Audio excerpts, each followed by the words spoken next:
여러분 지금 대한민국에서 가장 이상한 곳이 어딘지 아십니까? 바로 사법부입니다. 국민이 뽑은 대통령, 국민이 만든 국회, 국민이 낸 세금으로 운영되는 기관들 중에서 유독 사법부만은 성격처럼 행동하고 있습니다. 비판하면 삼권 분립 침해, 책임을 묻자 하면 재판 독립성 훼손, 국민 분노가 폭발하면 법리 다툼. 이게 지금 대한민국 사법부의 현실입니다. 왜 국민은 사법부를 믿지 못하게 되었는가? 사법부가 개혁 대상이 된 이유는 단 하나입니다. 국민의 상식을 계속해서 배신해왔기 때문입니다. 내란 수고의 윤석열 전 대통령, 직위원 판사가 시간 계산 기묘한 계산으로 석방, 한덕수, 박성재, 그리고 최근 추경호까지 구속영장 줄줄이 기각. 모두 공통된 말이 있습니다. 혐의 다툼의 여지가 있다. 법리적으로 아직 판단이 어렵다. 그런데 국민은 이렇게 묻습니다. 국회 표결을 방해한 정황이 이렇게 명백한데, 분이 국회를 점거한 계엄 상황이 이렇게 분명한데, 대통령과 여당 원내대표가 통화를 했다는 기록까지 있는데 도대체 무엇을 더 가져와야 혐의 소명이 된다는 것입니까? 이 사법부가 지금 개혁 논의를 시작한 진짜 타이밍. 이제 와서 갑자기 대법원이 사법개혁 공청회를 연다고 합니다. 국민을 위한 사법제도, 열린 공론의 장, 자성과 성찰이라는 말이 쏟아집니다. 그런데 국민들은 이렇게 느낍니다. 내란 수사에서 핵심 인물들이 줄줄이 풀려나고 사법부에 대한 분노가 최고조에 이른 이 타이밍에 이제 와서 토론을 하자고? 이게 개혁입니까? 아니면 개혁을 막기 위한 시간 벌기입니까? 3. 삼권분립이라는 만능 방패의 실체. 사법부는 말합니다. 사법부 독립은 신성하다. 삼권분립은 건드릴 수 없다. 그런데 여러분, 삼권분립은 국민 위에 군림하라고 존재하는 개념이 아닙니다. 오히려 권력이 권력을 감시하라고 만든 안전장치입니다. 판사가 잘못 판단하면 비판받아야 정상입니다. 그런데 대한민국에서는 판사가 비판받으면 사법부 흔들기가 됩니다. 이게 정상입니까? 자, 가장 쉬운 비유 하나만 해보겠습니다. 여러분, 야구 경기에서 심판이 특정 팀에 유리하게 계속 오심을 합니다. 스트라이크를 볼로 만들고 아웃을 세이프로 만들고 승부를 뒤집습니다. 관중이 항의하면 심판이 이렇게 말합니다. 심판의 판정은 고유 권한이다. 결과에 승복하라. 그럼 관중이 납득합니까? 그 심판을 계속 인정합니까? 지금 대한민국 사법부가 딱 이 모습입니다.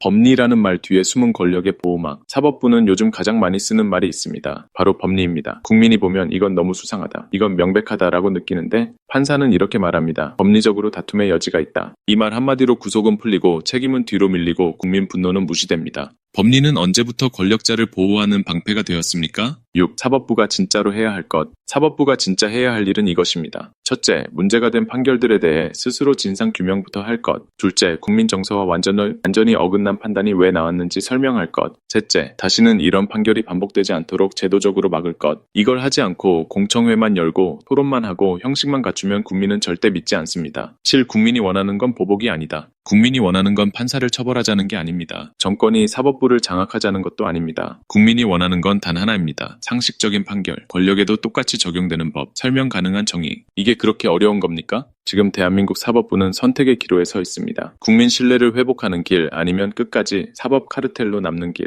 사법부가 진짜 국민 편이라면 이제는 말이 아니라 행동으로 증명해야 합니다. 구속될 사람은 구속하고 풀려날 사람은 풀려나고 그 기준이 권력의 크기가 아니라 범죄의 무게가 되어야 합니다. 그렇지 않으면 이 사법부에 대한 국민의 분노는 결코 사라지지 않을 것입니다. 사법부는 법원장 회의, 전국 법관 회의, 사법개혁 공청회라는 적당히 포장된 형식으로 눈 가리고 아웅하지 말고 그동안 이렇게 사법 불신을 초래한 책임이 어디에 있는지 따져 묻고 관련 책임자들부터 처리하기 바랍니다. 자구 노력으로 모든 의혹을 해소한 후에 우리는 이렇게 자체적으로 개혁을 했으니 믿어주세요 하고 나와야 하는 겁니다. 이런 것부터 하지 않고 계속해서 거듭 모양만 그럴듯하게 개혁하는 척 쇼만 벌인다면 국민들의 화가 사법부에 미쳐 천지가 개벽하는 일이 벌어질 것입니다. 사법부 판사들은 사법부가 성격이며 판사들은 흠결 없는 신이라는 오만함을 버리고 판사들도 실수할 수 있는 인간들임을 인정하고 반성하기 바랍니다. 지난 12.3 내란 계엄을 철저하게 심판해야 하는 상황에서 오판하지 말고 정신 똑바로 차리고 가장 기본적인 양심의 법부터 지키기 바랍니다.